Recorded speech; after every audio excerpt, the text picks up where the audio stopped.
Salut à tous, ravi de vous retrouver. Ça faisait un petit moment, ça faisait presque une semaine, je crois. Oui, on s'est vu samedi dernier. Dimanche, j'ai eu un petit souci, donc j'ai pas pu. Voilà, il y avait un live qui était prévu dimanche soir, mais j'ai pas pu. J'ai eu un petit contretemps, pas pu prévenir non plus. Enfin bon, bref, le bazar habituel. Je vous ai mis le petit générique de Lucarne American juste parce que bah ça va vous rappeler des souvenirs. Voilà, tout simplement. Et puis parce qu'on va faire un petit tour comme ça, on va se promener un petit peu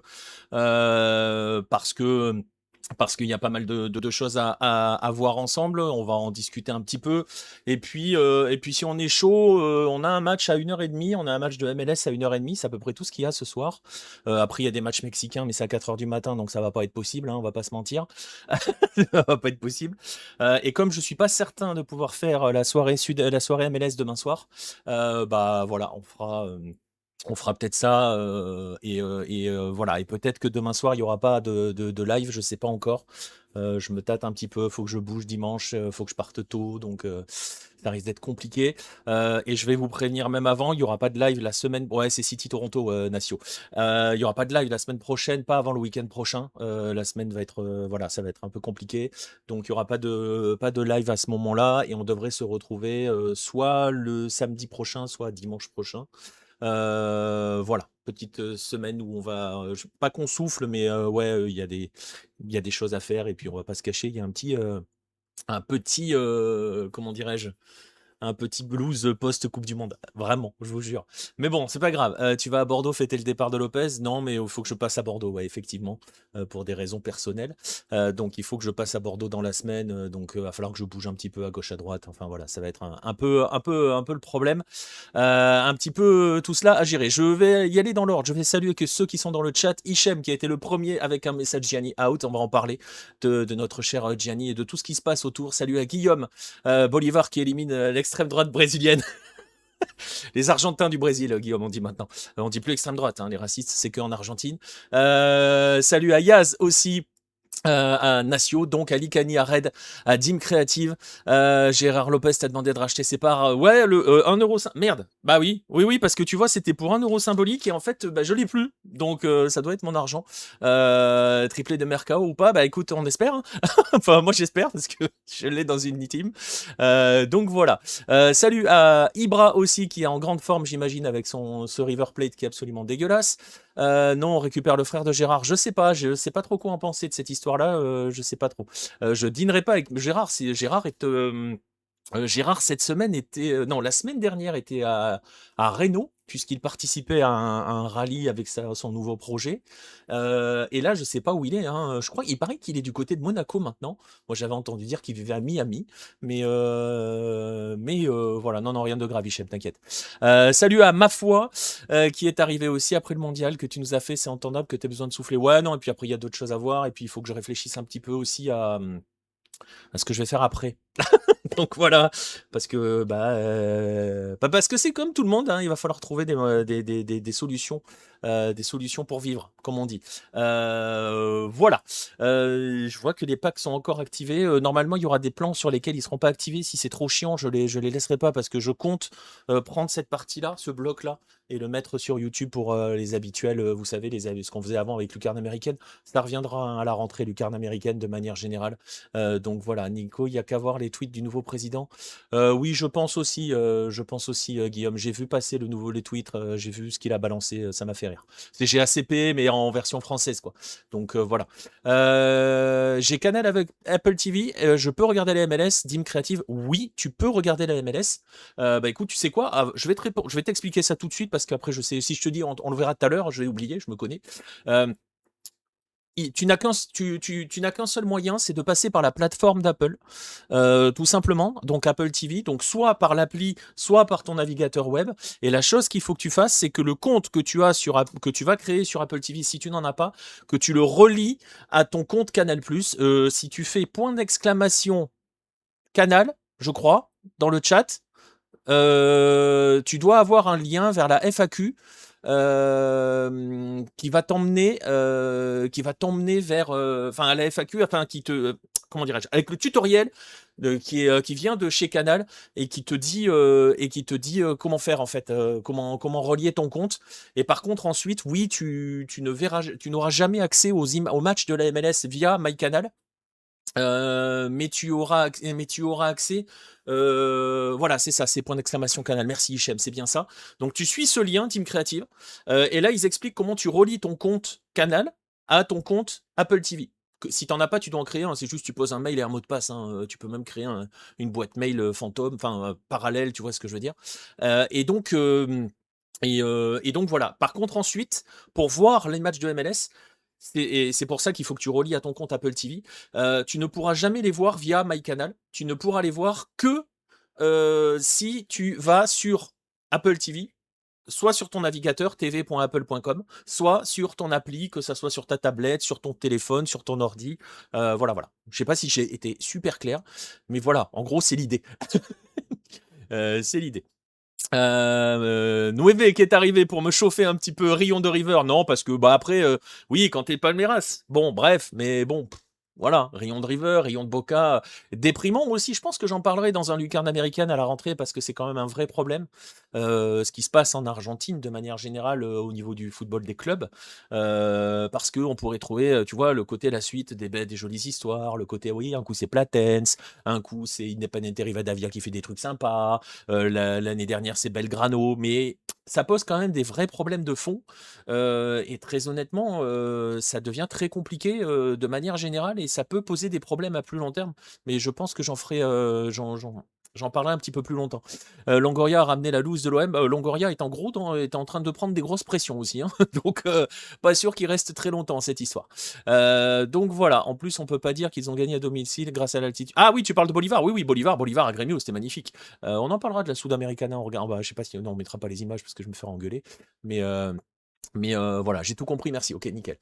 Considères-tu que Middlesbrough est une équipe Hello maintenant? Bah, c'est incroyable. Par contre, en fait, je pense, mais c'est comme toujours, tu sais, tu as des liens d'agents, euh, tu as des circuits de recrutement, et Middlesbrough doit avoir 2-3 agents, ou avoir les agents des joueurs. Il faudrait voir qui sont les agents d'Aidan Morris, de Max Arsten, de Sébastien Berhalter, sachant que Morris et Arsten viennent du même club, Columbus. Donc ouais, il y a moyen que. Il y a moyen que ça vienne de là. Et si Koudé gagne pas, il saute. Oui, bah, il y a un moment où il va sauter. Il y a un moment où il va sauter. Mais c'est comme les 3 Boliviens en Bulgarie. Oui, c'est comme les Boliviens qui étaient partis. Non, ça peut pas être Crespo Ibra puisqu'il est à Atlas, hein. Il est au Mexique, il vient d'y arriver il y a même pas 2 mois, donc pas du tout. Mais pas du tout. Tu peux tout de suite oublier Crespo. Coca, il a pas repris un club. Red est dans le chat là. Il a pas repris un truc au Mexique, Diego Coca. Crespo et Klaus, si River le rappelle. Oui, bien sûr. Oui, oui, oui, oui, oui. Ça va être BK, c'est BK Tchétché, tu vas voir. Bref, qu'est-ce que je voulais dire? C'est comme, je finis ma phrase sur les Boliviens, c'est comme les Boliviens qui partaient au Maroc, exactement, Hichem. Je sais par comment ils y arrivaient, je sais par qui ils y arrivaient, parce que je connais la personne qui est responsable de tout cela, entre guillemets. Mais voilà, c'est toujours pareil, c'est-à-dire que c'est des réseaux, il suffit que tu fasses venir un joueur, que ça donne satisfaction auprès du club, bah t'as gagné, t'as rentré ton truc. Et, euh, et donc forcément derrière, bah, ça a ouvert des portes et ça fonctionne, quoi. Donc voilà. Pour revenir sur l'émission où tu parlais du championnat australien, tu as Dundee United qui avait son recrutement là-bas, 5-6 recrues, première journée 1-1 contre les Rangers. Ah ouais? Ah ouais. J'ai vu que ouais, j'ai vu que voilà, un retour de Demichelis. Bah non, il est à Leverkusen, non? Non, il est où? Ici, il est où, Demichelis? Il est pas à Leverkusen? Donc il était à l'Atlas, mais maintenant sans club, le Diego Coca. Ouais, j'avais vu passer. Leipzig, merci Pastora Team. Leipzig. Merci, c'est ça. J'ai vu aussi un truc sur un réseau entre l'Atlas et Wrexham, mais c'est compliqué avec les permis de travail. C'est la grosse difficulté de l'Angleterre et du Royaume-Uni de manière générale. Ils ont osé le signer en Europe. Bah ouais, ouais, bah après, voilà, hein, il y a des gens qui ont de bons agents, de bons réseaux, et qui savent les actionner quand il faut. Donc voilà, mais je crois que ah non, mais Diego Coca, je crois que j'avais vu passer son nom dans les rumeurs pour prendre la sélection avant que ça soit Rafa Marquez qui prenne la sélection mexicaine. Donc ça doit être ça. J'ai raté un épisode où c'est devenu un bon coach? Non, non, t'as rien raté, mais voilà. Mais bon, on verra. De toute façon, c'est River, c'est Longoria, ils vont continuer à faire n'importe quoi. Mais c'est un vrai problème général. Et voilà, ça fait partie des différents dossiers. Je pense qu'on ouvrira. soit dans le courant du mois d'août, quand on fera, je vais faire revenir Lucarne américaine, soit dans le courant du mois d'août, soit à la rentrée. Je vais voir, je vais réfléchir. Peut-être que ça va démarrer dans le courant du mois d'août. Et il y a ça, il y a les questions qui avaient été posées dans des chats sur le côté l'accès au football pour les jeunes, combien ça coûte aux Amériques de manière générale. Donc il y a un vrai travail à mener, un vrai travail de recherche et de trucs. Donc voilà.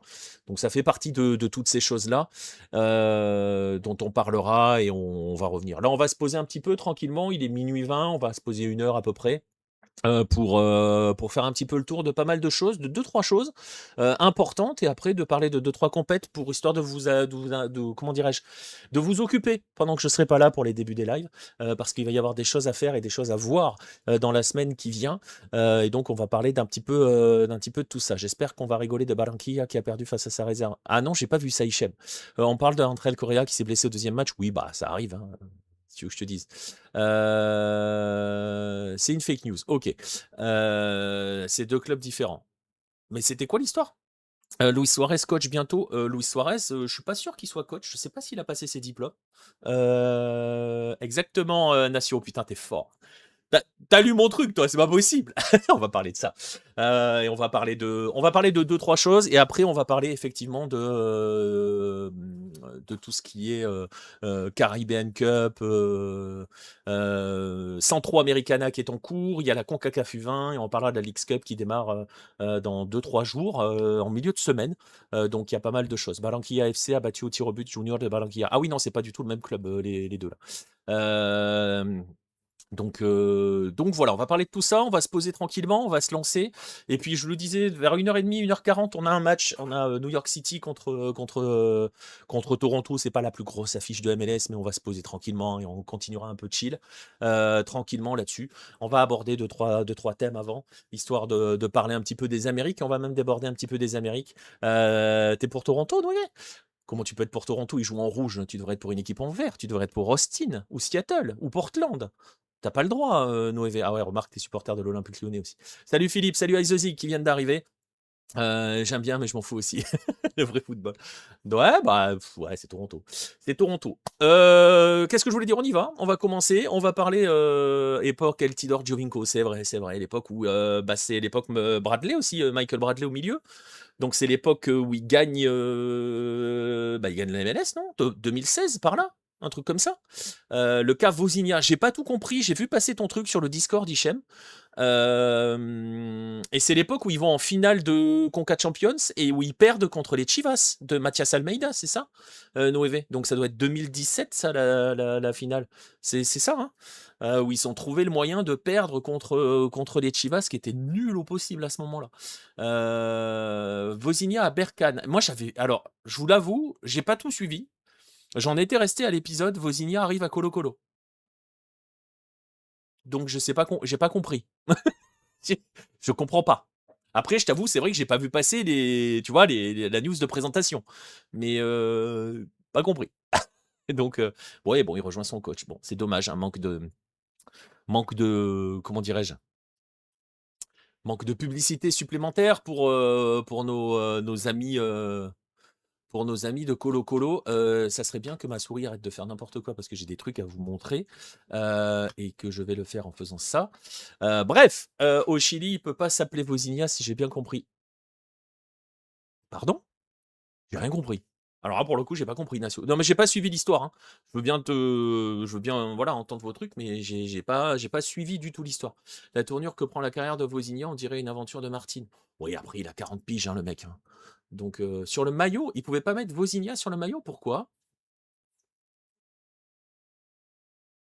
T'es obligé d'avoir ton vrai nom?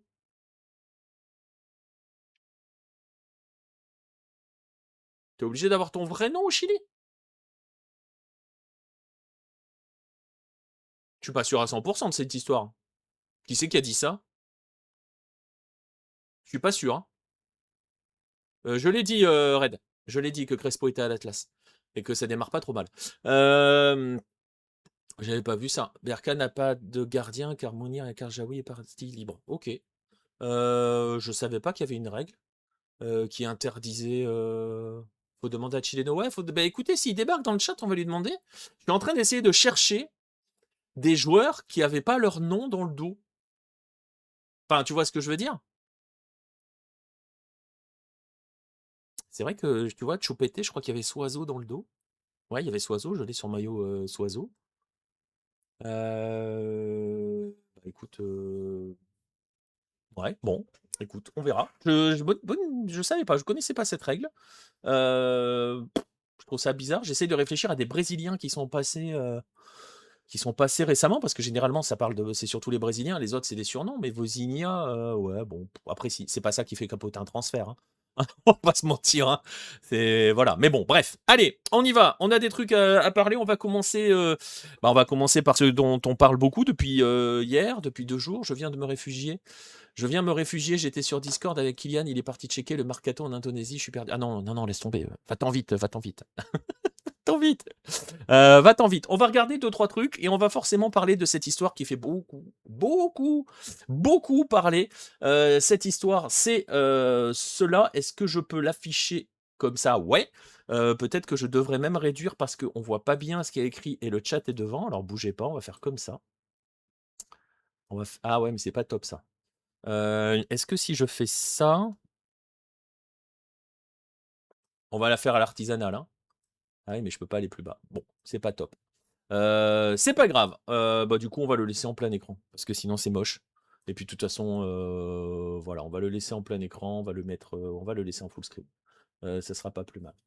On va le mettre comme ça. Bon, je sais pas. On va parler de Gianni. Bon, bref, allez, on va laisser la fenêtre comme ça. Non, c'est moche, hein, c'est dégueulasse ça. Attendez, je vais essayer de faire un truc, parce que ça, c'est pas cool. Je vais le mettre comme ça déjà. Comme ça, vous voyez pas la bordure du truc et c'est un peu moins moche. Et puis on va le mettre, voilà, c'est pas grave, on va le mettre comme ça. Et au pire, j'enlèverai le chat si vous arrivez vraiment pas à lire. Si c'est trop compliqué, je peux faire ça. Je peux faire ça. Voilà. Et je peux faire ça aussi. Bref, voilà, là on arrive à lire, c'est mieux, c'est cool et c'est bien. Bref, on va parler de ça, on va parler donc de cette nouvelle qui fait remuer la planète football.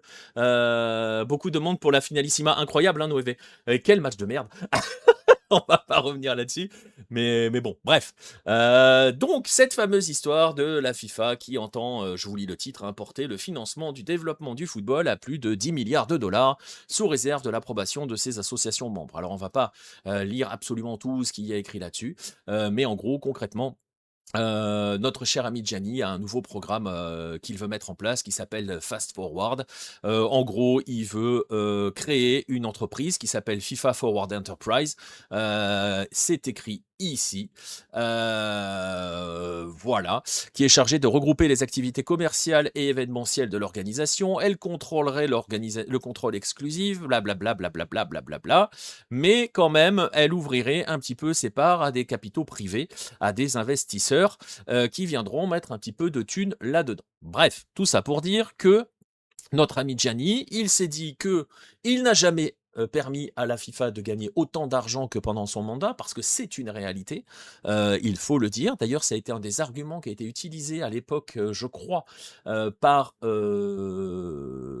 Brune, où je l'ai vu passer dans un article où ça citait La Brune avec CVC, puisque c'est un peu le truc parallèle qu'on a mis en France. J'ai fait ça sur un truc de la chaîne de Public Sénat, je crois, qui a fait un article là-dessus. Salut, elle découle. Et donc, du coup, il donne des chiffres dedans sur le premier mandat de Gianni. Les recettes commerciales, et je parle juste des recettes commerciales, ont dépassé les 15 milliards de dollars. C'est 2 fois plus, c'est plus du double des 4 années précédentes quand même.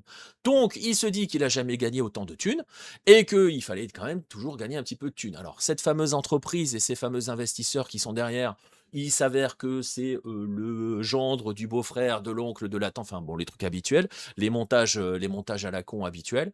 Bref, donc ça a fait beaucoup parler. Je vous lis pas le truc, hein, parce que voilà, développer le football, blablabla. C'est du blabla, mais c'est beau, hein, on dirait du Havas, hein, pour Guillaume. Tellement c'est beau. Un vrai pavé, hein, un pavé que personne ne va lire. Enfin, si, on l'a lu, mais voilà. Notre ministre qui condamne ça et ferme les yeux pour Bordeaux et le foot français. Bah déjà, notre ministre a pris position, Hichem. C'est une première nouvelle. Parce que des prises de position chez nos ministres, il n'y en a pas souvent dans ces domaines-là. Bon, bref, tout ça pour dire que forcément, ça a fait beaucoup parler. Beaucoup, beaucoup, beaucoup parler. Et on a eu aussi pas mal de réactions. Pas mal de réactions. La première à dégainer, ça a été l'UEFA, forcément. L'UEFA qui a appelé, pour le coup, a vraiment dégainé assez rapidement. On va pas se mentir. Si l'UEFA dégaine si rapidement, c'est parce que entre Ceferin et Infantino, c'est pas la fête. Et dès que l'un peut emmerder l'autre, il ne s'en prive pas. Vous l'avez vu avec l'histoire du gardien, de l'arbitre somalien, c'est ça de mémoire, qui a été empêché de territoire par Trump. Première réaction de l'UEFA dans le jour qui a suivi, ça sera le gardien de la Super Coupe. Donc, il y a quand même un petit peu des petites luttes de pouvoir, des luttes de machin, mais quand même, il y a une chose qui est unique parce que parce que l'UEFA ne l'a jamais fait jusqu'ici, et en même temps, c'est normal parce que c'était elle qui contrôlait la FIFA pendant de nombreuses années. Et c'est aussi ça peut-être qui est caché derrière tout. C'est donc le boycott des compétitions mondiales organisées par la FIFA. Et j'ai cru voir passer depuis que ça concernait pas seulement les hommes, mais aussi les féminines. Il y a une Coupe du Monde au Brésil l'année prochaine. Donc la pression est bonne, la pression est maximale. Appel au boycott des 55 à l'unanimité, soi-disant, d'après le communiqué de l'UEFA. Très bien, ça a été les premiers à dégainer. Et on s'est dit, si l'UEFA dégaine, les autres vont normalement, les autres confédérations devraient quand même suivre le mouvement. Ou pas. Ou pas, je vois ton message, Hichem. Et on savait qu'il y en avait deux qu'on allait suivre attentivement du regard. On va en parler de ces deux-là. Si l'UEFA se met à boycotter, ça va devenir compliqué pour Gianni. Oui. Est-ce que l'UEFA va boycotter? Voilà, pas sûr de l'unanimité au vu de la fédération tchèque. Oui, alors après, les grosses fédérations, j'ai vu, je crois que la fédération anglaise s'est opposée fermement, enfin, comment dirais-je, a suivi le mouvement du boycott. La CONMEBOL a dégainé ce soir, Red. On va en parler dans un instant. Je vais vous montrer le communiqué parce qu'il est marrant. Bref. Il y a cette menace de boycott qui a été lancée par l'UEFA. Alors forcément, nous, l'idée, c'est de regarder un peu les autres, de voir ce que vont faire les autres derrière. Il y a une pub qui arrive dans 3 minutes, donc je couperai à ce moment-là, vous me faites signe, vous me mettez dans le chat quand la pub se lance et je m'arrêterai à ce moment-là et on continuera après. Elle dure que 30 secondes, mais on s'arrêtera si vous n'avez pas d'abonnement, sinon, bah, prenez un sub. Non, je rigole. Mais enfin, non, je rigole pas, faites-le, hein, mais voilà. Quid de la Russie, a-t-elle son mot à dire? Non, elle n'a pas son mot à dire. Bref, je le disais, l'UEFA a réagi. Et donc, on s'est dit que vont faire les autres. Alors, on va déborder un petit peu du cadre américain, quand même, parce qu'on va regarder d'autres réactions. On va regarder la réaction. Alors, je sais que pour certains, c'est pas forcément la fédération la plus intéressante au monde, mais quand même, on va regarder la réaction de l'OFC, notamment. L'OFC, c'est l'Océanie, et donc l'Océanie a dégainé hier. On vient de passer le 31 juillet. Elle a dégainé hier.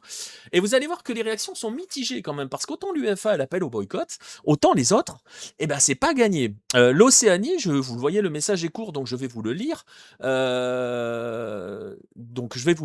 La Fédération océanienne de football a noté que la FIFA a commencé un processus de consultation avec ses membres, ses associations membres, et avec le conseil de la FIFA au sujet de cette initiative FIFA Forward Enterprise. Ce projet va être considéré par le comité exécutif de l'OFC, donc de l'Océanie, lors du prochain meeting du mois d'août. L'OFC invite donc ses associations membres à revoir à analyser cette proposition et à participer au processus de consultation. Elle reste engagée à construire avec ses associations membres, la FIFA et les confédérations et les autres parties prenantes du football à travers ce processus de consultation et à supporter, à encourager le développement du football à travers l'Océanie et globalement. Donc en gros, l'Océanie, elle dit on va se réunir, mais ne condamne pas, ne prend pas position. Elle attend la réunion de ses membres pour dire on va se réunir et on en parlera un petit peu après. On verra. Donc, pas de condamnation ferme comme le fait la FIFA. 11 membres de l'OFC, ouais, je crois que c'est ça. Il n'y a pas l'Australie. C'est pas l'Australie, il n'y a pas l'Australie en en Océanie. Elle a rejoint l'Asie. En Océanie, tu as le gros, c'est la Nouvelle-Zélande, mais tu as aussi Fidji, Papouasie-Nouvelle-Guinée, Nouvelle-Calédonie, Tonga, Tahiti, qui est indépendant, puisque participe aux éliminatoires pour la Coupe du Monde. Donc voilà, mais des nations qui n'ont pas d'argent et sur lesquelles la pression économique est importante. Par exemple, les îles Cook, oui, les Samoa américaines, les Samoa britanniques, etc., etc. Normalement, vous avez une pub qui doit démarrer. Dites-moi si vous êtes pubed, ceux qui sont pas sub. Si vous êtes pubed, je vais faire ma pause de 30 secondes là. Je vois que la coupure publicitaire se termine dans 30 secondes. Donc je fais ma pause là. Noévé, tu ne l'as pas.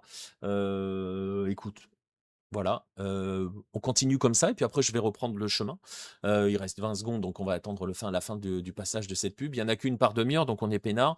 Ça veut dire que c'est la dernière, hein, concrètement. Et donc voilà, ouais, Tahiti, j'ai dit Papouasie-Nouvelle-Guinée, Samoa, ouais, toute la région sauf l'Australie en fait, toute la zone sauf l'Australie qui s'est barrée en 2006, concrètement. On reprend. Et donc, je le disais, l'Australie, elle est partie en Asie. Eh ben, l'Asie, comment a réagi l'Asie? Tout simplement. Eh bien, regardons comment a réagi l'Asie, les amis. L'Asie, elle a réagi comme ça. Il faut que je fasse ça, il faut que je fasse ça, et que je vous le mette en grand. Voilà, l'Asie, elle a annoncé qu'elle était solidaire de l'UEFA et de la CONCACAF pour protéger la Coupe du Monde de la FIFA. Alors le titre, oui, Timor Oriental, c'est l'Asie, Hichem. Ça joue généralement les premiers matchs, les tout premiers matchs du processus de qualification à la Coupe du Monde, c'est généralement le Timor. donc voilà. Le titre de l'AFC, il est quand même normalement sans discussion possible. Voilà. Et quand on lit le chapeau c'est ça, hein, si vous connaissez pas un article, si vous savez pas comment c'est construit, enfin vous n'avez pas les termes techniques, c'est ça le chapeau, ce que je viens de souligner. La Confédération asiatique de football ça a suivi avec la plus grand, comment dirais-je, the biggest concern, enfin voilà, avec plus que d'intérêt avec la plus grande, j'ai mangé le mot, mais vous allez m'aider. Bref, les développements des derniers jours par rapport à l'établissement proposé de Forward Enterprise et j'ai confondu avec la CONMEBOL, oui. Le degré d'incertitude qui émerge à travers la communauté du football. Alors, l'AFC dit qu'elle est solidaire de l'UFC de la CONCACAF, mais c'est là que le mais arrive et est important. Dans l'expression de ces interrogations, c'était le mot que je cherchais, par rapport à cette proposition, en fait, concrètement. Ils mettent le fait que cette situation a atteint un point où il y a une vraie possibilité pour qu'il y ait un boycott de la FIFA, doit interroger tous ceux qui pensent au futur de ce football. Mais je vous fais grâce du texte de manière générale, je ne vais pas tout vous lire un truc, mais en gros, l'AFC, préoccupation, merci, elle découle. Merci de me donner les mots. En ce moment, je perds les mots. C'est préoccupation, concerne, c'est exactement ça. Inquiétude ou préoccupation. Préoccupation, c'est le plus adapté, je pense. Et voilà, merci. C'est exactement le mot que je cherchais, en fait, concrètement. Et donc, en fait, ce qui est intéressant, alors, l'AFC critique un petit peu dans ce texte-là le fait que ça montre quand même certaines faiblesses, hein, c'est ce qu'ils disent. Cela expose des faiblesses fondamentales dans dans la consultation de la FIFA et dans les processus de prise de décision, pardon. Voilà. Mais par rapport à cette proposition, justement, par rapport à tout cela, il n'y a pas de vraie prise de position de l'AFC. L'AFC dit en gros que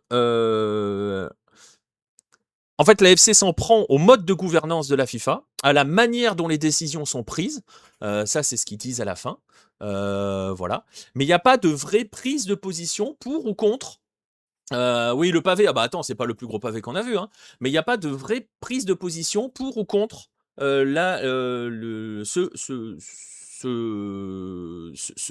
cette proposition, cette histoire de FIFA Forward Enterprise. L'AFC croit que cette FFE, hein, FIFA Forward Enterprise, ne peut pas être ne peut pas être atteint, ne peut pas être mis en place sans enfin, qui n'arrivera pas. Oh là là, j'arrive pas à parler, c'est horrible. Bref, je la refais. L'AFC dit que c'est compliqué de lire en anglais et de vous le traduire en même temps, en fait. En gros, l'AFC dit que il pense pas que c'est réaliste de pouvoir arriver à mettre en place ce plan s'il n'y a pas un consensus et une unité nécessaire à cela. Donc voilà. Et en gros, ils disent pas vraiment qu'ils sont pour ou contre, ils disent juste que bah, c'est compliqué de le mettre en place s'il n'y a pas l'unanimité. Mais bon, voilà. Ils se posent pas véritablement. Ils disent pas ils appellent pas au boycott, ils appellent à rien. Ils appellent juste à dire bon, va falloir quand même qu'on discute de la manière dont tout cela doit être fait sur les processus de consultation, sur les prises de décision et donc tout cela. Pas de véritable prise de position de l'AFC, même si le titre général c'est qu'elle est solidaire de ce que dit lui. Alors c'est paradoxal hein, parce que elle est solidaire de l'UEFA et de la CONCACAF, mais pas par rapport au FFE, par rapport à la façon dont les décisions ont été prises. Vous en comprenez ce que vous voulez, vous analysez cela comme vous voulez, mais il n'y a pas de prise de position par rapport au projet en lui-même, mais juste par rapport à la gouvernance. Salut à César. Ça, c'est la prise de position de l'AFC. Donc vous voyez que toute la partie Asie-Océanie, bah, c'est pas véritablement prononcé. Elle n'est pas véritablement allée au bout de l'histoire. Dans le sens, elle a clairement pas pris position. Elle a mis, les uns vont aller vers une réunion au mois d'août et les autres disent ouais ben on n'aime pas trop comment la décision a été prise. Mais ouais mais du coup vous en pensez quoi? Ah mais on n'aime pas trop comment c'est fait. Voilà. Bref. Et évidemment, vive la CONMEBOL. Attends, Salim, salut Salim. On va passer par la CONCACAF. On va y aller du côté de nos Américains préférés. Justement, la CONCACAF, elle a posé son statement, sa prise de position de la part de la CONCACAF et des 41 membres de la CONCACAF. Pareil, hein, joli petit pavé, blablabla. Là aussi, hein, pareil, hein, les deep concerns au sujet de la manière dont le processus a été mis en place par rapport à la proposition, par rapport à une courte deadline imposée et par rapport à l'absence totale d'analyse et de mise en... Enfin, en gros, je vais vous la faire courte. En fait, ce que tous détestent, c'est que Gianni arrive et leur dise, voilà, dans 15 jours, on fait ça. Voilà. Ça s'appelle une dictature, mais bon, bref, on parle d'un mec qui n'a jamais d'opposition et qui est pas élu, mais qui est pas élu par vote, mais par acclamation, hein, quand même. Donc voilà. Bref, mais là où ça devient intéressant, c'est que vous allez me dire, bah oui, ok, ils font comme l'AFC, ils font comme l'AFC, ils disent ouais, on n'aime pas le processus de prise de décision. Oui, sauf que il y a ça. Et donc, la fin de la partie dit que en fait, la CONCACAF rejette la proposition et donc voilà, rejette concrètement cette histoire-là et fait en sorte que cela n'arrivera pas et veut en gros que, voilà, s'oppose clairement à cette proposition et donc eux sont contre. L'UEFA appelle au boycott. La CONCACAF n'appelle pas au boycott, mais appelle et dit qu'elle est contre cette proposition, donc ne l'appuie pas. Voilà. Et forcément, dans cette histoire-là, on attendait de voir comment ça allait réagir. Dire une république bananière, le vote par acclamation. Bah ouais, mais en même temps, il n'y a qu'un seul candidat, Pastorati. Je veux dire, tu veux faire comment? Il y a un seul candidat. Donc, à partir de là, voilà. Je sais pas si tu dans ta région ou dans ta ville, dans ton village, où tu habites, machin, tu as des municipales où il y a qu'un seul candidat, ben voilà, c'est la même histoire en fait. Salut Sorar Latric. Et donc on attendait de voir comment ça allait réagir du côté des associations principales de la CONCACAF, et les associations principales, on va pas se mentir, ce sont les associations d'Amérique et des États-Unis, hein, US Soccer, et évidemment la fédération mexicaine. Alors US Soccer, ils y sont allés de manière assez simple. Ils ont dit que ils étaient aux côtés de la CONCACAF et de ses membres. C'est-à-dire qu'en gros, US Soccer rejette aussi cette proposition. Et donc, parce que généralement, c'est toujours hein, dans cette histoire-là, et surtout depuis la Coupe du Monde, il y a toujours ce côté. Le Canada, j'ai rien vu passer, non EV, encore. Ce qui est intéressant à savoir, c'est que de mémoire, le président de la CONCACAF est canadien, ou vice-président. Est-ce que c'est toujours Vincent Montegliano, je sais plus comment. Tu sais quoi, je vais chercher ça rapidement. Je vais te dire si c'est pas, si c'est lui. Donne-moi 2 secondes. CONCACAF. Histoire que je te dise pas de bêtises. Il me semble que c'est lui qui est toujours président de la CONCACAF. C'est ça. Montagliani. Merci, pardon. Nickel. C'est toujours lui, le président de la CONCACAF est canadien. Donc, et il est, voilà, donc tu te dis que, voilà, il a été président de l'association canadienne de soccer, mais j'ai pas regardé, j'ai pas vu passer, Mais là où ça devient rigolo, le nom sonne corse, bah il sonne italien. Mais bref. Là où ça devient intéressant, parce qu'on sait très bien que depuis la Coupe du Monde, le grand méchant, ce sont les États-Unis, ce sont eux qui sont derrière tout ça, soi-disant, puisque si Infantino fait ça, c'est parce qu'il y a Trump derrière, parce que machin. Les États-Unis se sont placés contre, hein, vous l'avez vu. Et puis on s'est dit, tiens, on va regarder un petit peu ce que font nos amis mexicains. Hein. Ils font quoi, nos amis mexicains?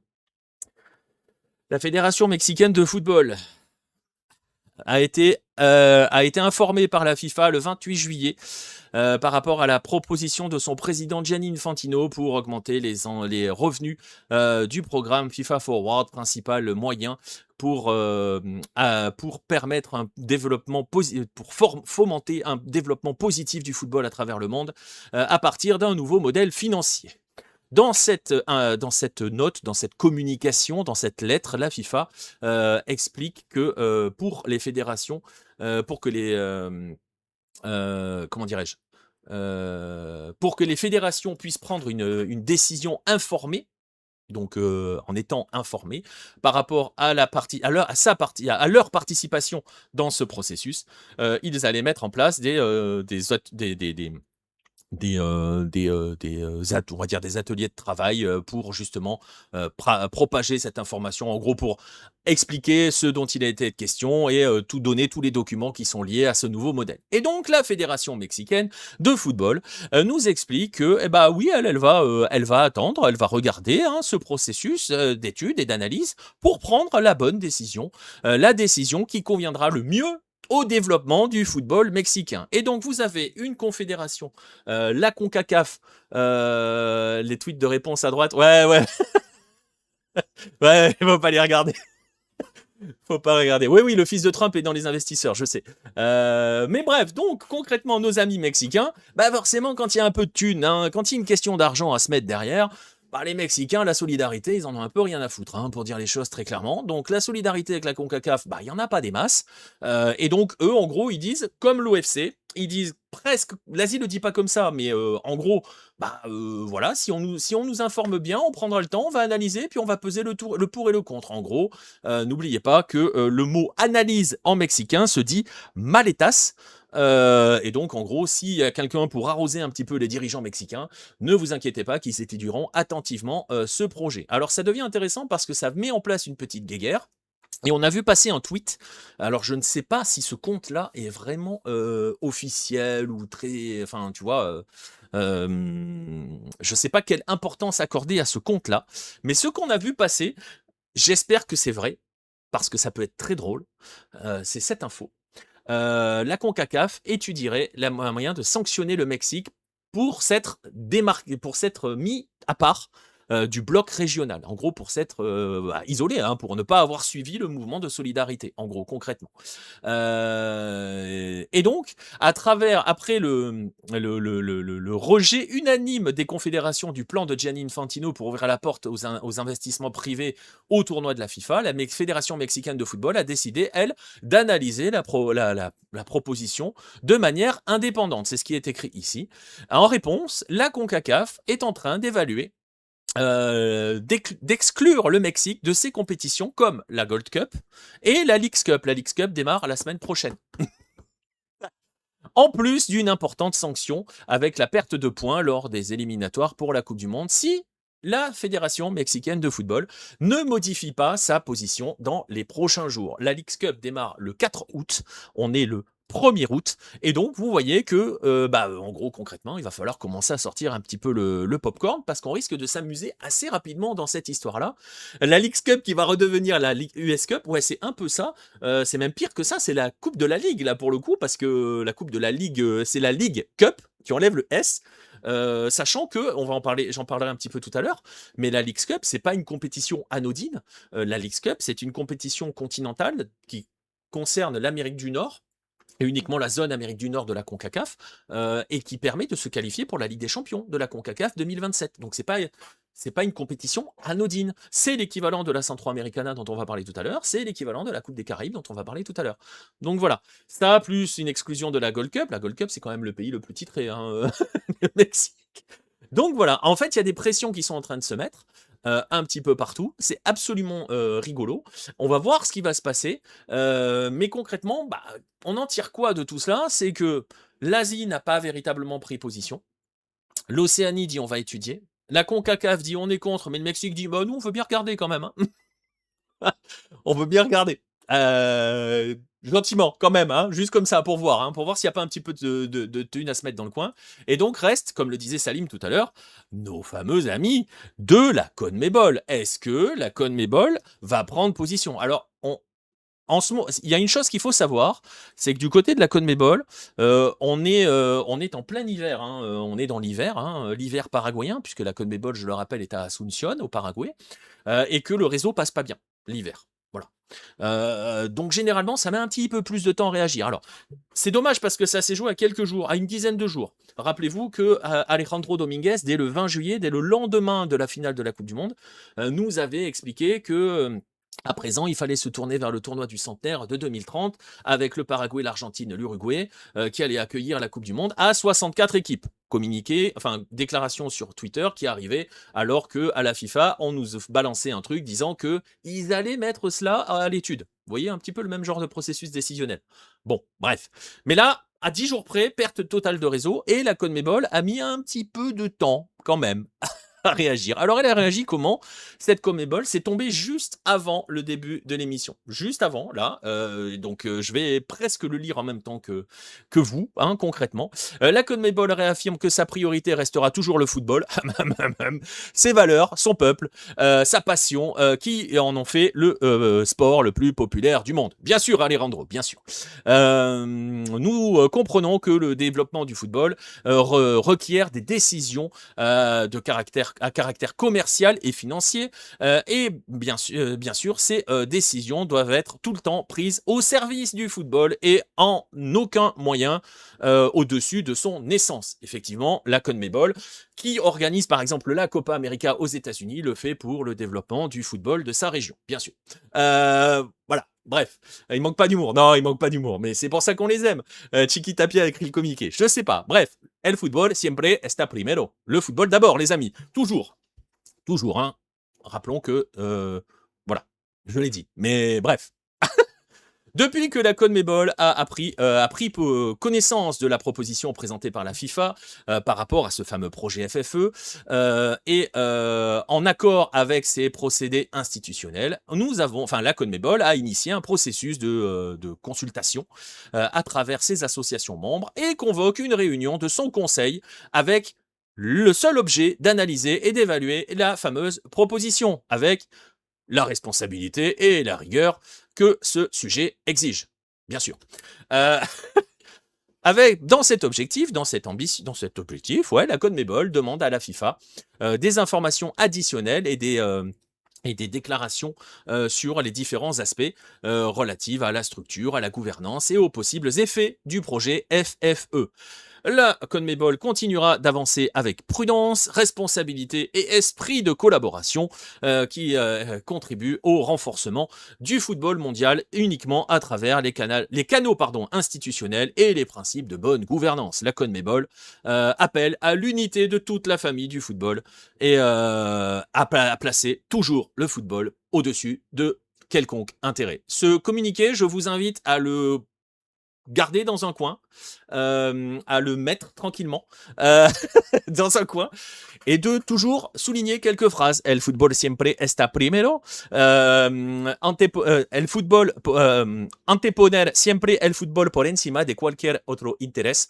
Deux valeurs pures de la CONMEBOL qui a toujours mis le football au-dessus de tout, mais vraiment au-dessus de tout. Rappelons que la CONMEBOL donc fait jouer les Copa América aux États-Unis avec des tarifs délirants, mais parce que ça rapporte plus d'argent, que la CONMEBOL a fait jouer une Copa América en plein Covid parce que un certain Bolsonaro leur avait dit ouais vas-y venez chez nous.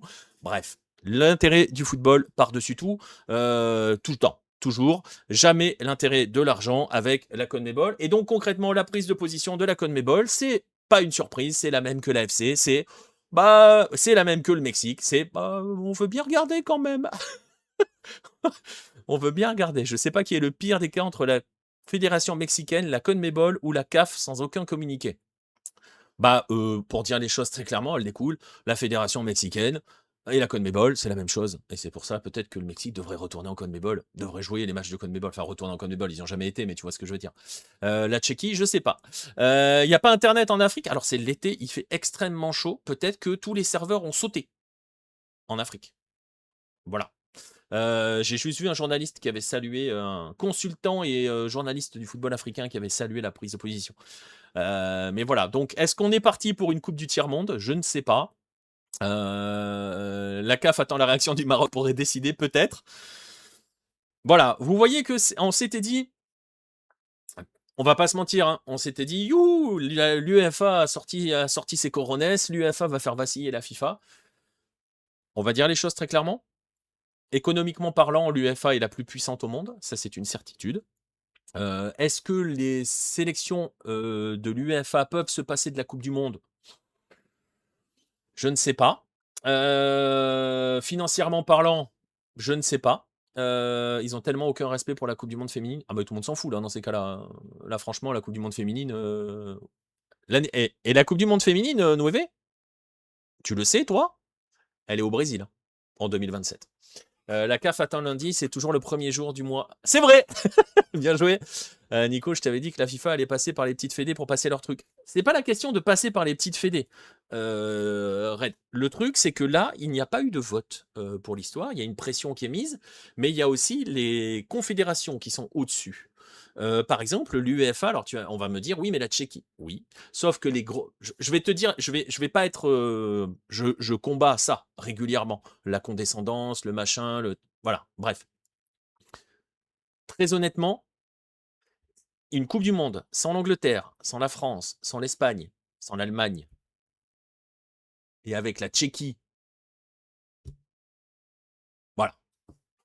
Sachant que l'UEFA a un autre moyen de pression, c'est utiliser le même que la CONCACAF. Apparemment, si la CONCACAF le fait contre le Mexique, on peut tout à fait imaginer que Tcheferin dise toute fédération qui se désolidarise du processus européen, de la prise de position de l'UEFA, sera exclue des compétitions européennes. Et là, c'est plus la même chanson. Parce que si, par exemple, la Tchéquie, pour ne parler, parce qu'apparemment la Tchéquie, elle a dit on veut bien regarder, si la Tchéquie est exclue de toute compétition européenne de nations et de clubs, ça va devenir compliqué là. Donc voilà, on va voir. Le fait est que, vous voyez, il n'y a pas d'unanimité mondiale, ça c'est sûr. On sait très bien que la CONMEBOL, elle va se longer. On rigole sur la CAF, mais on sait très bien que la CAF, elle, va s'allonger devant Gianni. Donc il y a déjà 2 confédérations qui seront d'accord. Ce qui est intéressant, c'est qu'il y en a 2 autres qui ne sont pas d'accord et qui sont importantes. L'UEFA et la CONCACAF sont importantes. Et je ne suis pas convaincu que pour vendre, parce que là on va parler d'intérêts économiques et de vente de produits, que tu peux te faire autant d'argent en vendant une coupe du monde sans Européens ou sans Nord-Américains. Voilà. En Asie, tu peux exclure, ils sont déjà exclus. Ouais, ouais, non, non, mais voilà. Le fait est que la position, elle est pas très stable pour la FIFA si elle n'arrive pas à convaincre les instances. Et je pense très honnêtement que l'UEFA ne va pas avoir envie de se laisser convaincre. Voilà. Pour dire les choses. Mais on va voir. En tout cas, c'est unique, la prise de position de l'UEFA. On rappelle que dans l'histoire de la Coupe du Monde, il y a eu un seul boycott général qui a été mis en place pour une Coupe du Monde. C'est arrivé, c'est déjà arrivé, hein. On a beau nous dire ah c'est jamais arrivé machin, si c'est déjà arrivé en 66. L'Afrique a boycotté la Coupe du Monde, a boycotté les qualifications pour réclamer pas une place supplémentaire, une place tout simplement, une place à la Coupe du Monde. Et elle a boycotté la Coupe du Monde 66 et elle a obtenu gain de cause derrière. Donc voilà. Donc voilà, c'est fini, la FIFA fait marche arrière et abandonne le projet d'après le New York Times. Ah bon? Eh ben écoute, c'est une très bonne nouvelle. Si tu nous dis ça en direct, c'est très bien. Là, de toute façon, c'est mort le truc, trop de bad buzz. Alors, c'est vrai que parallèlement à ça, je sais pas ce que vous en pensez, je trouve que ça ressemble beaucoup à la Super League européenne. Là, on est à l'échelle mondiale. Mais ça ressemble beaucoup à cette histoire de Super League, avec des grosses effets d'annonce et des trucs comme ça. Et au final, ça avait fini par capoter parce qu'ils avaient vu que voilà. Alors, est-ce que c'est la politique du ballon d'eau chaude? Et voilà, le projet a duré 2 jours. Tu veux que je te dise, c'est ça? Si ça se trouve, c'est un peu comme la Super League, c'est ce qu'on appelle le petit test. On envoie le ballon comme ça, là. On envoie le ballon et on regarde ce qui se passe. On regarde s'il revient, on regarde comment il revient, on regarde ce que ça fait. Mais c'est pas exclu que ça revienne un jour. Tu vois ce que je veux dire? Mais en fait, tu plantes une graine. Et donc, attention, la Super League va revenir. Je pense qu'elle va finir par revenir un jour. Ça va revenir sur la table à un moment. Mais voilà, New York Post, ok. Il y a eu plus de démissions. Alors c'est vrai qu'il y a eu la démission du conseiller d'Infantino parce que Cordero, hein, c'est ça, Carlos Cordero, quelque chose comme ça. Mais voilà, c'est comme les bouteilles d'eau aussi. Bad buzz, ok, on annule. Bah, c'est la politique du ballon d'eau chaude. Donc voilà. Donc on essaye. Ils ont essayé. Ça a pas l'air de. Mais vous voyez que ça n'a pas non plus déclenché une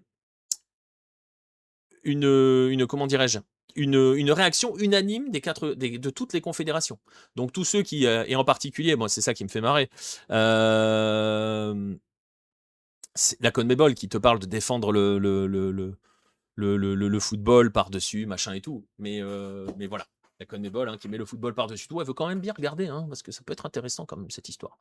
Parce que ça permettra de développer le football. Et on sait que les associations membres, elles sont là pour développer le football. On va rappeler que l'Argentine, hein, le vice-président de l'AFA s'appelle Chiqui Tapia. Que Chiqui Tapia, la CONMEBOL verse 1 million de dollars à toutes les fédérations membres. Et que ce million est utilisé pour le développement du football en Argentine en somme pour le champion de première division. Voilà. Il y en a 2 par an, Apertura et Clausura. 1 million de la CONMEBOL viennent et servent à être le prix du champion d'Argentine. Voilà. Le développement du football. Allez, respectez Alejandro Légende. Voilà. En tout cas, pour le cas de la Super League, officiellement, il n'y a plus que le Real dans le projet. Et encore en ce moment, ça paraît bien. Oui, mais on ne sait jamais. Tu sais, c'est quand on plante des graines, il y a un moment où elles finissent par germer. Salut à CC aussi. Mais vous voyez que ça a mis un peu le bordel. Voilà, ça met un petit peu le bordel, ça crée des dissensions un petit peu au sein notamment de la CONMEBOL hein, avec le Mexique. On va voir comment ça peut se passer cette histoire-là, ça peut être assez rigolo. D'autant que nos amis mexicains, ils nous en ont fait une autre. Quelques jours auparavant, parce que voilà, hein, on a tous kiffé l'ambiance au Mexique, certains ont tous opposé le Mexique aux États-Unis, hein, le pays du football, au non-pays du football, voilà, blablabla, etc., etc. Mais le Mexique a fait des choses assez rigolotes avant cela. Ils ont le 24 juillet, vous le voyez sur, c'est écrit, un moment sur cet endroit-là. En gros, ils ont, créé une nouvelle, structure pour organiser leur football professionnel. Donc ça s'appelle la Liga Mexicana de Fútbol Profesional. Donc en gros, une nouvelle entité juridique, une nouvelle entité qui va permettre de récupérer la thune et de l'envoyer chez les pros, etc., etc. J'entre pas trop dans le détail, je vous montre ça. Si vous avez envie de lire, hein, je vous mettrai le lien. Mais en gros, voilà, en gros, il y a un nouveau président exécutif qui s'appelle Francisco Iturbide. Voilà, il est en photo là, ils sont tous contents, c'est super. Bref, ils expliquent cela, tout cela. Il y a plusieurs trucs derrière. Bon, voilà, vous voyez le pavé. Donc ça, on se dit, bon, c'est pas grave, c'est de la magouille institutionnelle, c'est des petits trucs, machin, on sait comment ça marche au Mexique, et voilà. Sauf qu'entre-temps, il s'est passé quelque chose au Mexique, c'est que avant le début du tournoi, ils ont publié le règlement du tournoi de la saison 2026-2027, de la saison 2026-2027, tout simplement. Ils ont publié le règlement. Et qu'est-ce qui s'est passé dans ce règlement? Eh ben, on en a déjà parlé hein, sur Hello, on avait déjà fait un dossier là-dessus. On se souvient de la prise de position hein, de certains clubs comme l'Atlante à l'époque, qui est en photo ici, mais l'Atlante pour justement par rapport à cela. Cela, c'est quoi? C'est l'arrêt des montées et des descentes. On avait fait un dossier dans un lucarne américaine. J'avais expliqué dont il était question. En gros, pour ceux qui ne savent pas, le football au Mexique, c'est comme la MLS. Il n'y a pas de montée, il n'y a pas de descente. Donc c'est une ligue fermée concrètement, le marronnier de la Liga Expansión, exactement. Ça va être quoi la suite du projet à ton avis? Tu parles de Gianni Infantino, Amsit? La suite du projet? La suite de projet elle va dépendre de la solidité des confédérations. Si l'unanimité reste dans les confédérations, le projet est mort. Dans des grosses confédérations. Maintenant, attendons de voir ce que va décider l'OFC, ce que va décider l'Asie. Voilà. Je t'avoue, c'est imprévisible. Ça n'a pas été annulé finalement, ce truc qui sort des réseaux là. En plus, ça mettait en péril la Giannis Cup. Bah oui. Après, tu noteras que dans le communiqué de l'UEFA, le boycott ne concerne que les nations, pas les clubs. Voilà. Donc, voilà. J'en dis pas plus. Il parle pas des clubs. Il parle pas de la Coupe du Monde des clubs. Il parle juste des nations. Mais par contre, ça peut vouloir dire aussi que les clubs, non, ça veut rien dire de la part des clubs. Donc, je ne sais pas. Je ne sais pas. Voilà. Bref, on verra. On va se concentrer sur le deuxième élément qui touche la Liga MX, cette fameuse histoire des montées et des descentes et de ligues fermées. Vous vous souvenez, dans l'épisode précédent, on en avait parlé. Il y avait eu une histoire comme quoi ils avaient été les clubs de ce que l'on appelle la Liga de Expansión. Amusant de s'appeler Liga de Expansión quand tu es voué à ne pas t'étendre.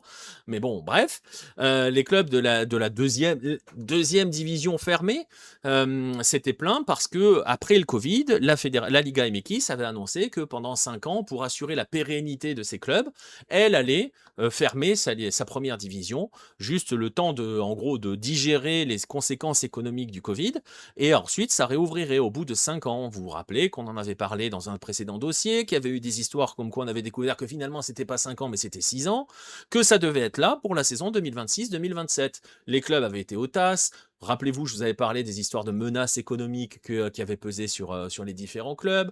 Bon bref, qui s'étaient plaints, tout le monde s'était un petit peu rangé, et on leur avait dit, vous inquiétez pas, 2026-2027. Sauf que le règlement est sorti, et vous le voyez sur cet article de Sports Illustrated, la Liga MX reste fermée. Donc voilà, elle a fait sa nouvelle entité, elle reste fermée, et elle a juste quand même pris le temps d'incorporer l'Atlante, pardon, de rappeler à l'Atlante, qui était un des gros à se plaindre, voilà, tranquillement. Et donc, ça reste fermé. Salut Maxi. Et donc, plus de montée, plus de descente, et donc, que va-t-il se passer du côté de la Liga de Expansión? Alors, voilà, hein, c'est dans le règlement. En fait, alors, il n'y a pas eu de communication officielle. Il n'y a pas eu d'annonce. Hein. Vous avez vu, je vous ai montré tout à l'heure le côté, ils ont montré la nouvelle structure, machin, bidule, mais il n'y a pas eu d'annonce sur cela. C'est juste quand les gens ont consulté le règlement de la compétition, où ils se sont vus qu'en fait, il n'y avait pas de descente, parce qu'il n'y avait pas de tabla de cocientes, etc., etc., etc. Et donc voilà, pas de. Donc je vous laisse voir, voilà, vous voyez tout l'article. Il y a eu un règlement qui a été publié et tout ça. Il y a eu une réaction. il y a eu une réaction de la part de certains clubs de la Liga de Expansion qui forcément se retrouvent avec une ligue qui est quand même presque invisible, on va pas se mentir, qui en plus, qui donc du coup économiquement parlant a vraiment du mal à exister. Eux, on en avait déjà parlé, hein, je vous enverrai, je mettrai le lien quand je mettrai le replay de ça, je vous mettrai le lien de ce passage-là. Il y avait eu donc ces contraintes, en fait, ils étaient un petit peu comme fait Gianni, hein, concrètement, en disant si vous voulez vos 40 millions d'euros, de dollars, il faut que vous soyez d'accord avec moi, sinon vous aurez que 10 millions et vous aurez de l'argent en moins. Donc, tu vois, c'est des trucs comme ça. Ils avaient été un petit peu étranglés économiquement parlant par rapport à ça. Donc, ils ont quand même monté l'Atlante en Liga MX, retour de l'Atlante qui a joué. À l'Azteca il y a quelques jours. Bon, bref, voilà, c'est super, nickel, belle histoire. Sauf que les autres, pendant ce temps-là, ils vont rester à crever dans les Ligas de Expansion. Et les autres, ils en ont eu un peu marre. Et donc, qu'est-ce qui s'est passé lors de la première journée de championnat de la Liga de Expansion? Il s'est passé ça. Vous allez voir le coup d'envoi qui va être donné. Et voilà, les deux équipes décident de ne pas jouer. Certains posent le genou, comme vous le voyez avec le joueur à droite ici de l'image. Et les autres, les joueurs, les premières minutes, ils ne les jouent pas. Ils sont en protestation, ils décident de ne pas jouer. Voilà, juste pour protester contre la situation dans laquelle ils sont et contre le fait que, voilà, concrètement, ils sont morts. Hein, concrètement, on va pas dire, on va pas se mentir, ils sont morts. Donc voilà. Donc ça, c'est la protestation des clubs et plusieurs l'ont fait. Autant d'actions que Rivers, exactement. Et ils ont juste joué bet under 0,5 à la mi-temps. Ouais, je sais pas, mais le fait est que voilà, ils ont exprimé leur mécontentement par rapport à cela. Et ils ont donc exprimé assez vertement en utilisant ce moyen-là. Et la news est tombée aussi. Je vous parlais tout à l'heure que la Liga MX avait des moyens de pression sur ces clubs-là qui étaient des moyens économiques. C'est tombé hier. La fédération va sanctionner les clubs qui qui ont protesté concrètement. Vous le voyez, le comité de discipline va appliquer, comme par hasard, une sanction économique de 234 000 pesos mexicains. Voilà, parce que c'est en accord avec le règlement des machins. C'est 6 clubs exactement. Je sais pas s'ils mettent la liste des clubs là. Il y avait les Correcaminos. J'ai plus les autres. Non, ça fait pas 13 euros. Non, ça fait pas 13 euros. Super, la démocratie. C'est ce qu'on appelle la démocratie de l'argent, Maxi. C'est-à-dire que ces clubs-là, la seule pression qu'ils ont, elle est économique. Et ils étaient retirés. Hein. Ils avaient été au TAS, ils avaient perdu au TAS, et on leur avait dit que s'ils voulaient faire appel, ça allait leur coûter de l'argent. Et la Liga MX à l'époque leur avait dit si vous continuez, nous on va vous sanctionner économiquement. Et du coup, tout le monde s'était arrêté. Et là, Liga MX avait dit non, mais vous inquiétez pas, ça reviendra en 2026. Bref, ça reviendra pas. La Ligue s'est fermée. Elle s'est dotée d'une nouvelle entité, d'un nouveau cadre juridique pour organiser son football d'élite entre guillemets professionnel. On ne sait pas ce que les conséquences sur la Liga de Expansion sont très très floues. La D2 est devenue une ligue fermée malgré elle. En fait, la Ligue 2 ne sert plus à rien. Concrètement, je me perds avec ces namings. Liga de Expansion, c'est là où il y a les Tigres et Rayados. Non. Alors, je la refais, Hichem. Je vais la faire claire. La Liga MX, c'est la première division. Ok, Liga MX en français. C'est la première division. C'est là où il y a l'América, Tigres, Rayados, Chivas, Cruz Azul, León, Puebla, Pachuca, etc., etc. Donc c'est une ligue, c'est la première ligue, la première division. Avant, il y avait la deuxième division mexicaine. Tu montais, tu descendais, il y avait des tables de coefficients. Alors, tu montais, tu descendais. Si tu étais un peu riche, tu pouvais acheter ta place. Voilà, dans l'élite. Concrètement, tu pouvais conserver ta place dans l'élite, pour dire les choses très clairement. Voilà, tu pouvais tranquillement. Je vous invite à voir la série Club de Cuervos. Ils en parlent beaucoup. Tu rachetais une licence en fait. Tu rachetais la licence en rachetant un club. Il y en a plein qui l'ont fait. Voilà, Santos Laguna. Non, il y en a plein qui l'ont fait. Juarez l'a fait. Bon, bref, plein. Ils sont pleins à l'avoir fait dans l'histoire. Et allez voir la série. Elle est sur Netflix, Club de Cuervos, et ils en parlent à un moment. Parce qu'il en est question à un moment dans la série. Bref, tout ça pour dire quoi? Tout ça pour dire qu'elle était ouverte, enfin il y avait des promotions relégation, même si les riches pouvaient se sauver en rachetant une licence. Mais c'est pas le débat. Il y avait des promotions relégation quand même, sur le papier. En 2020, pendant le Covid, ils ont décidé que la Liga MX, la première division, la Ligue 1, allait se fermer pour assurer la pérennité économique des clubs de l'élite, les 18 clubs de l'élite, parce qu'ils se retrouvaient voilà, menacés par le Covid, etc., et toutes les conséquences, et tout, et tout. Et on s'est retrouvé à l'époque avec une seconde division qui s'est transformée, si je me souviens bien à l'époque, elle a eu un nom entre-temps qui a été Liga de Desarrollo, pardon, on va pas la faire à l'Argentine, Ligue de développement. Et en gros, on laissait entendre que bah, les plus jeunes joueurs, on allait les faire jouer en D2 pour qu'ils se mettent un petit peu dessus, apprennent un petit peu et ensuite puissent être promus. Ouais, j'ai trop traîné avec Vince. Et puis après monter à l'étage supérieur dans d'autres clubs. Sauf que cette Liga de Desarrollo, elle est devenue une Liga de Expansión, mot totalement antinomique avec ce qu'elle est, puisqu'elle est fermée et elle ne permet pas de monter. Il y a pas de, il y a pas, je crois pas, il y a pas de montée et de descente avec. Je sais même pas s'il y a une D3 au Mexique. Je crois pas. C'est une bonne question. Je l'ai vu passer là. Je suis même pas sûr qu'il y en ait eu. Et donc voilà. Et donc, il y avait des clubs là-dedans, comme Morelia, comme l'Atlante, qui y était, notamment. Les Dorados étaient dedans, etc. Des clubs, entre guillemets, plus ou moins historiques. Les Leones Negros des Guadalajara, mais voilà, de l'université. Enfin bon, bref, il y en avait plein. Et ils se sont retrouvés enfermés dans une espèce de truc dont on ne sait pas trop à quoi ça sert, parce qu'il faut bien comprendre que économiquement parlant, tu es sur la deuxième. Imaginez en France une Ligue 2 où il est impossible d'accéder à la Ligue 1. Comment elle existe économiquement parlant? Quels sont les objectifs sportifs pour les clubs qui y vivent? Il n'y en a pas. Ils ne servent à rien. On n'est pas dans un système comme aux États-Unis. Alors je vois la question. Il y a encore des divisions inférieures au Mexique, mais c'est folklore. Ouais, mais je ne sais pas si c'est pro, César. C'est ça ma question cachée en fait. Je ne sais pas si c'est pro en dessous. Je ne sais pas jusqu'où ça descend le professionnalisme. Donc voilà, la Liga MX en résumé, c'est énormément de magouilles, comme beaucoup de petites ligues. Non, c'est bref. En fait, si t'es riche, tu peux racheter ta licence en prenant la place de la licence d'un club. Mais voilà, imagine tu descends l'année Covid et tu restes bloqué plus de 6 ans. Bah là, tu restes bloqué à vie. C'est ce qui s'est passé avec certains clubs, ceux qui sont descendus en 2019. C'est exactement ça. Et il y a des clubs qui ont disparu hein, aussi. Il y a des clubs qui ont disparu, comme Morelia, qui c'est la photo que vous aviez sur l'article que je vous ai montré là, la photo qu'il y a là. Cette photo-là, c'est Morelia, c'est le nouveau club de Morelia, mais c'est pas les Monarcas, hein, c'est un autre club. C'est un autre club qui a pris la place à Morelia, puisque la franchise de Morelia a été déménagée à Mazatlan, mais c'est un autre truc. Et je vois la question, ce que tu dis, Red, il faut créer une USL comme aux États-Unis. Ça a été tenté. Ça a été tenté au Mexique. Ça s'est appelé la Liga des ballons de pied Mexicano. C'était en 2022 par là, avec pareil. Alors avec, c'est peut-être un peu avant même, je sais plus. Donc ça s'appelait la Liga des ballons pieds.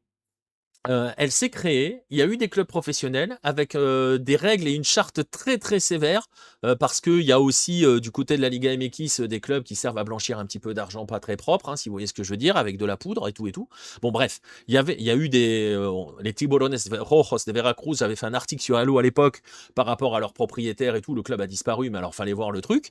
Bon bref, tout ça pour dire que il y avait eu une ligue alternative avec un modèle alternatif, avec un cahier des charges alternatif qui s'était créé, qui s'appelait la Liga des ballons-pieds. Tu pourrais dans l'absolu considérer que c'est l'équivalent d'une USL, que c'est donc une structure parallèle, c'est une autre structure professionnelle qui s'était mise en place. Elle s'est arrêtée toute seule. Hein. Parce que absolument invisible, parce que des structures, enfin voilà, il n'y avait pas, le modèle économique n'existait pas. Et elle s'est arrêtée, je crois qu'elle s'est arrêtée.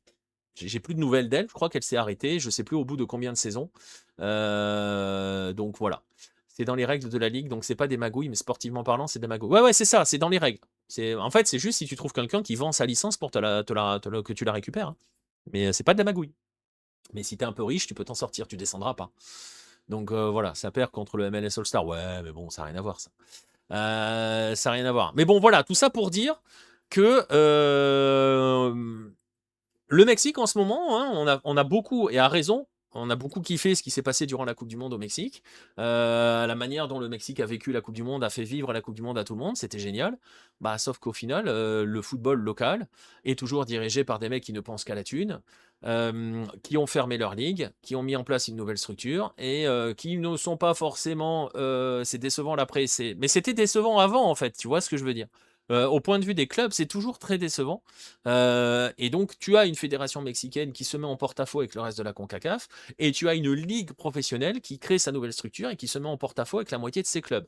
On va rappeler, ils sont pas mexicains, mais on va rappeler que ils rappellent tous que le football doit être au-dessus de tout, le développement du football doit passer au-dessus de tout, même les Mexicains l'ont mis dans leurs lettres. Bah voilà, vous voyez ce que ça donne au quotidien pour les clubs, et vous voyez aussi pourquoi c'est difficile pour certains clubs d'exister dans ce paysage-là. Et voilà. À voir ce qui va advenir cette Liga des Expansion. Mon avis, voilà, pas grand-chose. À voir quelles peuvent être les conséquences encore à long terme. C'est un peu la même conclusion que j'avais tirée lors du précédent dossier, hein, mais voilà, c'est le flou le plus total. Donc voilà, est-ce que à force la MLS ne va pas fusionner avec la Liga MX? Alors, à une époque, c'est ce qu'on, et je crois même qu'à l'époque du dossier, on en avait parlé et c'était, on savait que les nouveaux dirigeants du football mexicain de l'époque, ils lorgnaient beaucoup vers le nord. Il faut pas le dire aux Mexicains parce que leur dire qu'ils regardent les gringos, c'est pas bien, mais ils regardaient quand même beaucoup au-dessus. Euh, voilà. Ils regardaient beaucoup ce qui se faisait au-dessus. On sait qu'il y a beaucoup d'argent au nord et que l'argent, ça dirige tout. Je ne suis pas convaincu que les Américains aient besoin des Mexicains. Je vais la faire autrement. Je ne suis pas convaincu que la MLS ait besoin des Mexicains. Tu vois, par exemple, la Leagues Cup qui va démarrer, ça va me faire ma transition. La Leagues Cup qui va démarrer, pas convaincu qu'elle ait un gros succès là-bas, et pas convaincu qu'elle ait un gros succès au Mexique. Alors forcément, la population mexicaine qui vit aux États-Unis, forcément, si tu leur ramènes l'América, les Chivas, ok, mais si tu leur ramènes les Jaguares, Chiapas, maintenant ça s'appelle Chiapas, c'est pas les Jaguares, Chiapas, Puebla ou Tijuana, voilà quoi. Donc voilà. Bref, tout ça pour dire, vous voyez, il y a eu. Trump serait pas trop pour cette idée, je pense. Après, US Soccer, Trump il s'en fout. Hein. Et puis en plus, c'est pas US Soccer qui gère la MLS, donc c'est la MLS en tant que telle, et la MLS s'en fout encore plus. Donc, de Trump. Elle est même à l'opposé de Trump, donc voilà. Les Mexicains ont pas hâte de voir Maxi Falcon, je sais pas. Non, mais après l'idée de. Avant de parler de fusion, c'était une question qu'on avait abordée quand on avait évoqué la naissance de la Leagues Cup, dont on va parler dans un instant. Quand on avait abordé justement la Leagues Cup, il y avait cette menace possible d'une Super League entre Américains et Mexicains. Bah en fait non. Donc, voilà, je ne suis pas convaincu aujourd'hui que les équipes de MLS aient besoin des équipes de Liga MX. Elles ont leur système qui fonctionne, elles ont leur économie qui est pérenne. Il y a des potentiels développements à venir, j'en parlerai dans une prochaine émission. Où ça parle d'ouvrir encore plus le salary cap, de changer les choses et de développer encore plus économiquement parlant. Je rappelle, et je le dis tout le temps, que la MLS est la ligue professionnelle de football aux États-Unis la plus pérenne de toute l'histoire, centenaire, plus que centenaire du football professionnel aux États-Unis. Je vais la refaire, hein, je la fais à chaque fois. Le football est professionnel aux États-Unis depuis la fin du 19e siècle, c'est-à-dire 40 ans avant la France, par exemple.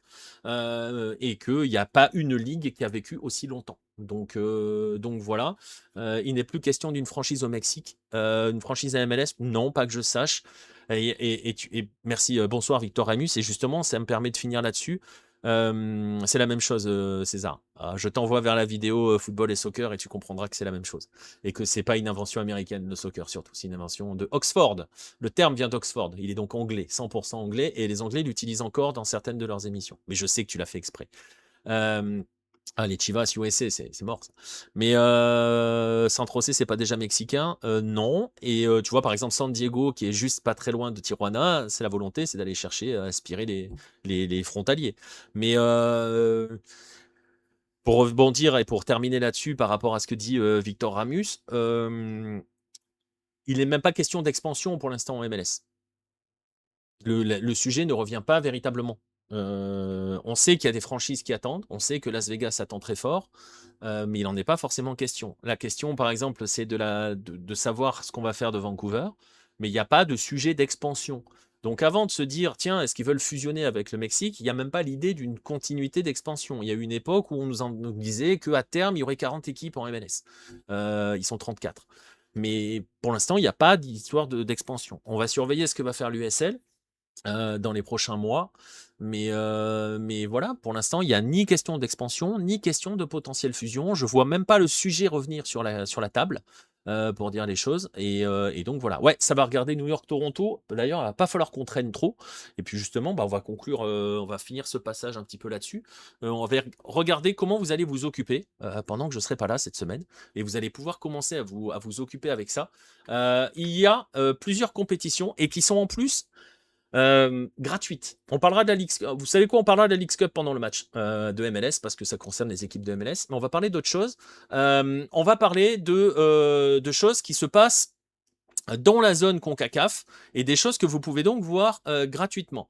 Gratuitement parce qu'elles sont sur YouTube. Alors on va commencer par ça. On va commencer par la Centro Americana. Alors je fais une petite présentation rapide. Pour les clubs, vous avez la Ligue des Champions, la CONCACAF Champions Cup. Ok. Imaginez, je vais vous la faire un peu à l'européenne. Vous avez la Ligue des Champions qui concerne les meilleurs clubs de la zone CONCACAF. Donc imaginez à l'échelle européenne, les meilleurs clubs européens jouent la Ligue des Champions. Pour vous qualifier à la Ligue des Champions, vous avez vos championnats nationaux, en fonction de vos positions, machin et tout. Et en Amérique du Nord, centrale et Caraïbes, vous avez 3 autres possibilités de vous qualifier pour la Conca Champions parce qu'il n'y a pas d'équivalent d'Europa League ou de Conference League. Il n'y a qu'une seule compétition majeure des clubs. Vous avez donc des compétitions par zone. Pour dire les choses. La Leagues Cup, c'est la compétition du Nord, Mexique, États-Unis et les clubs de MLS du Canada. Vous avez une compétition du centre d'Amérique centrale qui s'appelle la Centro Americana, et c'est ce qui est sur votre écran, qui est en train de se jouer en ce moment. Vous le voyez, il y a 4 groupes de 4 équipes. Les 2 premiers de chaque groupe se qualifient. Je ne vais pas vous faire le listing, mais en gros, pour vous dire, dedans, vous avez, est-ce qu'on voit ma souris? Oui, vous avez des clubs, j'ai mangé le mot, costaricains. Hein. Vous avez Alajuelense, Herediano, Saprissa, Cartagenes. Ce sont des clubs costaricains. Donc, ils sont dans ces trucs-là, des groupes de 5 équipes, j'ai dit 4, hein. Oui, de 5 équipes, pardon, des groupes de 5, 4 groupes de 5. À l'issue de la première phase, les 2 premiers se qualifient pour le tour final.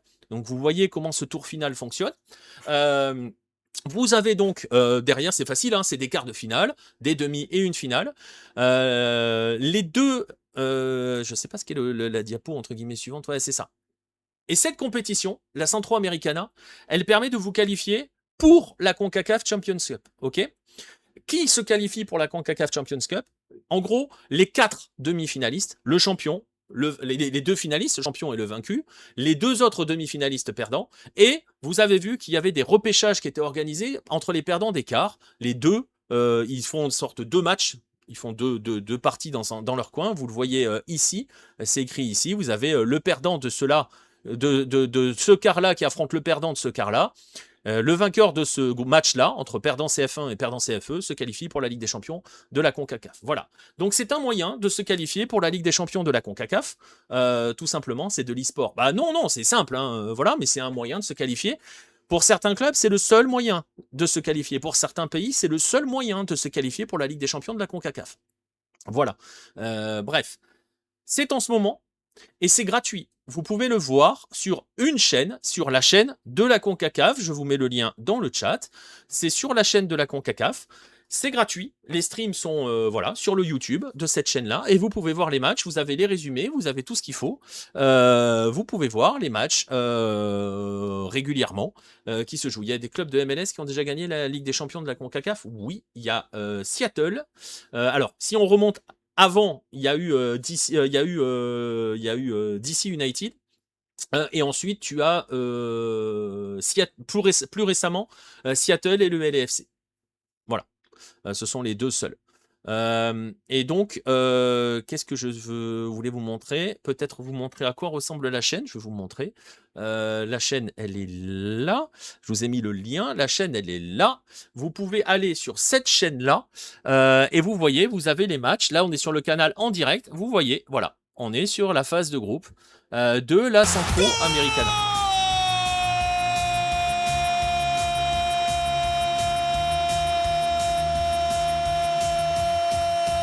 Merci Ludwig. Je sais pas s'il est là, Matt, je l'ai pas vu passer. 13e mois, merci Ludwig pour le sub. 13e mois, le collègue qui n'arrive jamais à dormir. Je sais pas s'il est là matin, je l'ai pas vu. Pourquoi expliquer tout ça alors qu'on connaît déjà le vainqueur de la CONCACAF, Montréal, bien sûr. Mais... bref, vous voyez les matchs, ils sont ici, vous pouvez les voir, ils sont en direct, vous avez les horaires, tout est là. Et vous voyez qu'il y a il y a 2 autres compétitions gratuites que vous pouvez voir. Ça, c'est ce que vous voyez à l'image là.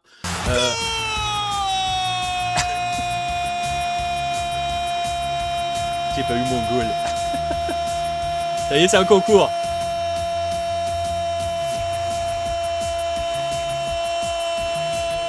Ça permet d'ouvrir un pack. Merci Nacio. 18e mois, 13 pour Ludwig, 18 pour Nacio. Merci les gars, merci beaucoup pour le soutien.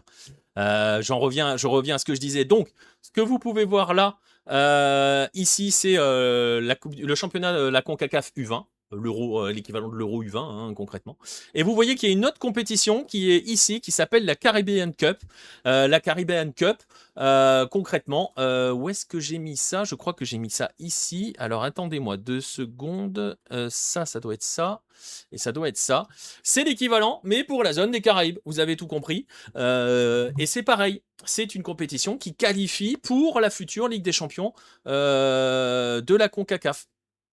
Et donc, ça, est-ce que je peux le mettre comme ça? Je dois pouvoir le mettre comme ça.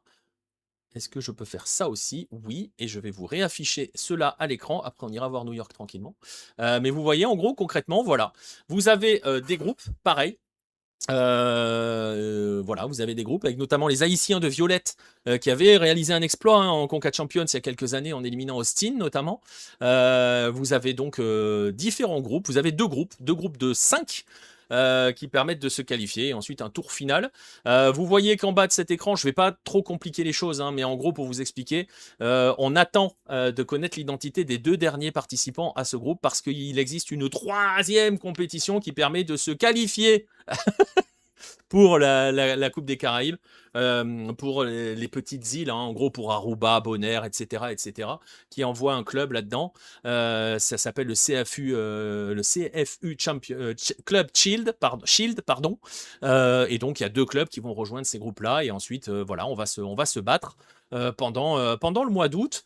Je crois même que ça va dépasser le mois d'août. Je vais vérifier les dates parce que j'ai peur de dire une bêtise. Mais tout ça pour vous dire que tout ça, c'est gratuit. C'est sur le YouTube de la CONCACAF. Ça vous permet de voir d'autres matchs de foot gratuitement. La phase de groupe va se jouer du 4 août au 17 septembre, pour dire les choses. Les mecs, c'est 82 matchs par saison. Non, là, il y a 5 matchs de groupe. Et ensuite, les 2 premiers de chaque groupe se qualifient pour les demi-finales, concrètement, qui ont lieu en octobre. Match aller 13 octobre, match retour 20 octobre. Finale et match pour la 3e place du 1er et 5 décembre pour les matchs aller et les matchs retour. Donc voilà. Tout ça pour dire que vous pouvez regarder ça. Vous avez des clubs dans ce championnat des Caraïbes, hein, je le disais. Vous avez des clubs, vous avez Violette qui est le club haïtien. Vous avez les Jamaïcains qui sont là-dedans, des Surinamais, République Dominicaine aussi avec Cibao qui est un club qui compte généralement. Vous avez surtout Cavalier que vous avez croisé peut-être si vous suivez un peu la Champions League, et des clubs trinidadiens notamment Defense Force qui a déjà participé là-dessus. Tout cela est gratuit. C'est possible que le CFU Shield est diffusé gratuitement sur le DAZN et FIFA Plus aussi. Ok, merci de la précision César. Justement, le dernier match se joue là. Hein.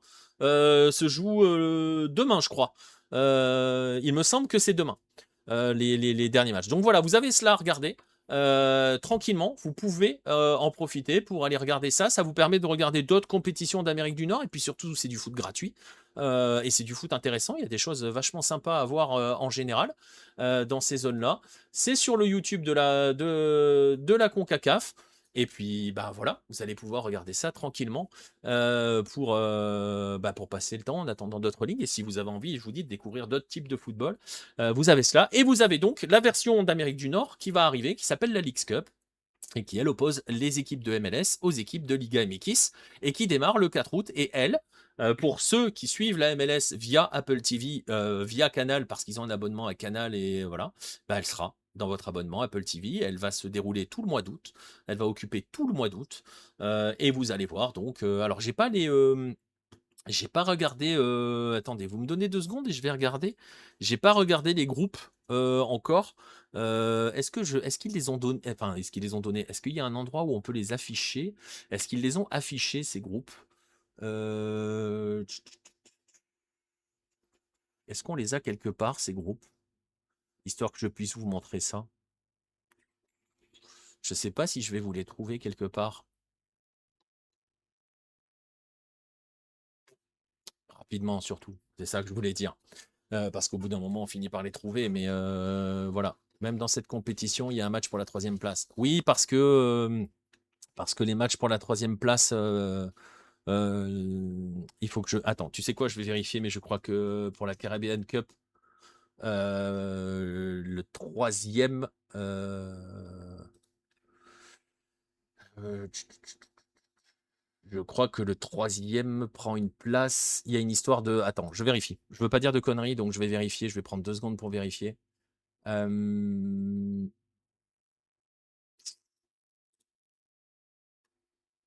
Hop, CONCACAF Champions Cup, je crois qu'il y a que 3 places. Il faut que je regarde 2027 ou même 2026 parce que c'est déjà le cas. Il me semble qu'il y a 3 places et c'est pour ça que tu as un match pour la 3e place. Ouais, c'est ça. Attends. Caribbean Cup, 2 places l'année dernière. Et il me semblait qu'il y avait 3 places.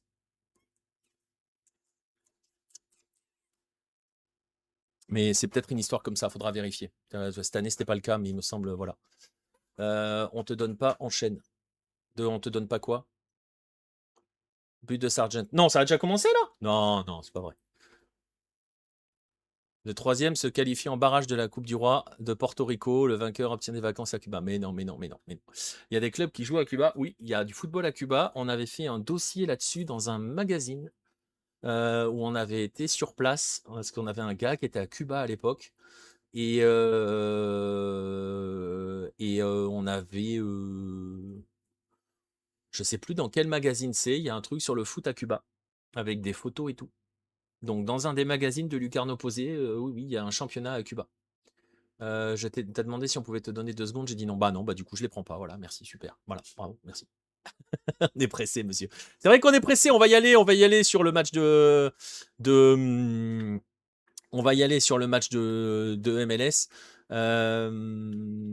Ouais, mais de toute façon, je trouve pas les compos. Si, j'ai un moyen, mais vous voyez ce que je veux dire? Si, j'ai un moyen rapide. J'ai un moyen très rapide. Qu'est-ce qu'on a comme groupe? Voilà, je les ai, les groupes, mais je peux pas vous les afficher. Ah si, je peux vous les afficher. Vous savez quoi? Je vais vous les afficher. Voilà les groupes. C'est pas très beau, mais c'est Wikipédia, hein, mais c'est pas grave. Et voilà les groupes de la Leagues Cup. Vous êtes peut-être que je l'agrandisse un petit peu, comme ça on verra mieux. Voilà, voilà les groupes. Voilà les groupes de la Leagues Cup. Cincinnati, Pachuca, Charlotte, Pumas, Crew, Atlas. Pas mal ce groupe. Inter Miami, Rayados, Nashville, León, Orlando, Atlético San Luis. Ouais.